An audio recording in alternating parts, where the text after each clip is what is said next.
আজকের রেসিপি বানানা মিল্কশেক। খুব সহজে বাড়িতে বানানা মিল্কশেক কীভাবে বানাতে হয় চলুন সেই রেসিপি আজকে আপনাদের সাথে শেয়ার করব। প্রথমেই নিয়েছি একটা কলা, কলাটাকে ছোট ছোট টুকরো করে আমি কেটে নিচ্ছি মিক্সচার গ্রাইন্ডারের মধ্যে। তারপর দিচ্ছি বরফের টুকরো আর দিচ্ছি ফ্রেশ ক্রিম। তারপর দেব ফ্রিজে রাখা ঠান্ডা দুধ। তারপর দেব 1 চামচ চিনি। আমি এখানে চিনির ব্যবহার করেছি, আপনারা চাইলে চিনির বদলে এখানে মিষ্টির জন্য মধুও ব্যবহার করতে পারেন।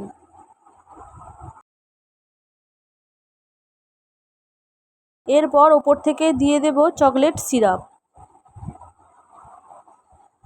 দিয়ে ঠান্ডা ঠান্ডা পরিবেশন করব।